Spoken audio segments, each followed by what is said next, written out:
On NPP Flagbearer race, ya be rem dear post a beba mountain and yasam katoa. Na post way every a Center for Public Opinion and Awareness, omo and a distance sem ababatuja on NPP primaries. Na omo post about Dr. Muhammad Bawumia lead a NPP race with a 42% and a Kennedy accomplished Japan and so etosum with a 34%. Omwankasa acheche omo ensemu e watch say a NPP poster omwankasa sovio makoye no mo dia bam monte on the post next week and at say election no ebeba so enya sam ketoa e wo ho yentie a Center for Public Opinion and Awareness yentie omo post ensem omo dia ba.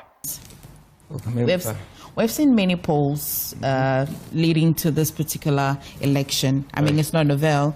But first of all, I see what you do, but why did you particularly conduct a poll on this one? Talking about quantitative, then it introduces me to the sample size. How well is the data represented? What kind of sample size did you use? Well, so we covered 55 constituencies, and we feel that that is actually very representative enough. Why? And 55 of 270, that's almost well about 20%. And usually we've had sample sizes of 3%, which seems to be very representative enough. So it was way above what should be minimum. And of course, it was spread across the 16 regions. So, so it was representative enough.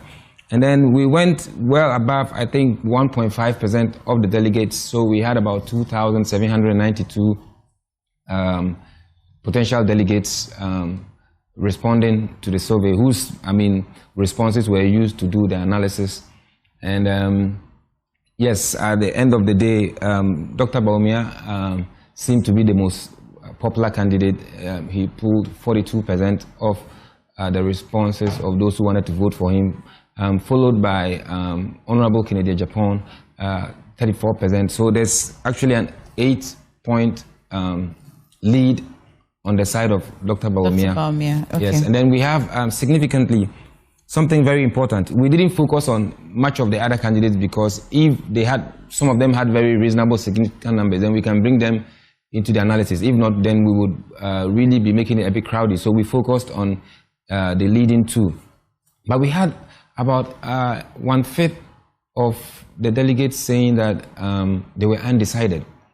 And that was really very interesting because going into the last days of this contest, because our last data came in on the 9th of January. So as at 9th of January, if we have these number of delegates saying that they were undecided, it means that... What number again did you say? About 17% undecided. So that meant that there's still some virgin field that both of these leading candidates can actually capitalize on. One other factor was attrition. Before you go to the attrition, these are 17%. The most marketable person, if they get, what margin do they need out of the 17% to make them have a firm grip? Well, it then spans that Dr. Bawumia needs just about half of. Just half of that. That's 17%. And then so half of the undecided voters. If Dr. Bawumia is able to, sweep half of the undecided voters, it means that yes. If all the 17% decide to want to go to Ken, would they also?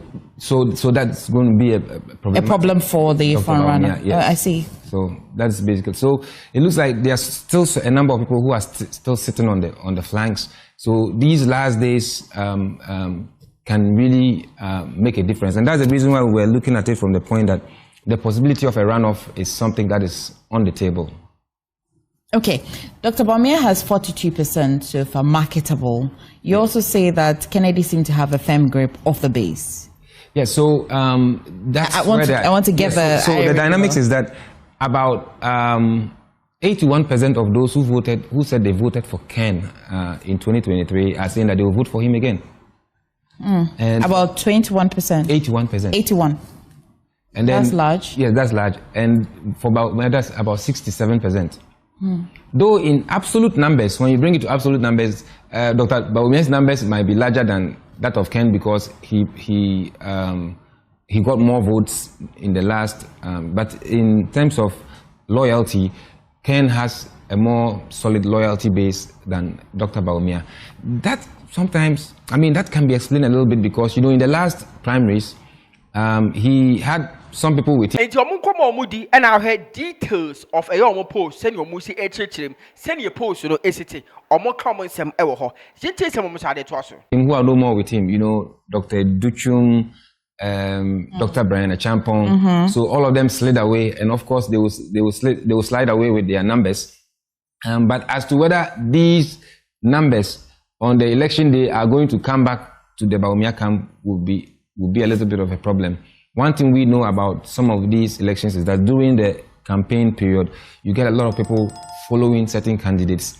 But when it comes to the D-Day for the voting, people want to align with winnable candidates. And that's the reason why sometimes you see someone getting zero, having a lot of people follow them during their campaign, but they get zero at certain polling stations, because when it comes to election day, people want to realign and align with winnable candidates.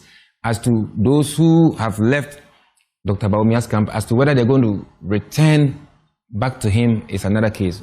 If they decide to go towards the direction of Ken, then that. So this particular election is not like the previous primaries that we've seen before, because if we were going to go by history, history would have been very fair to Dr. Bawumia, because in the history of the NPP, no first-time presidential candidate has ever polled up to 60%, more than 60% of the vote. Okay. But in the last primaries, he had 61. So, and then history also tells us that in every second showing, the presidential candidates actually do better. But is that going to be the case in this particular situation?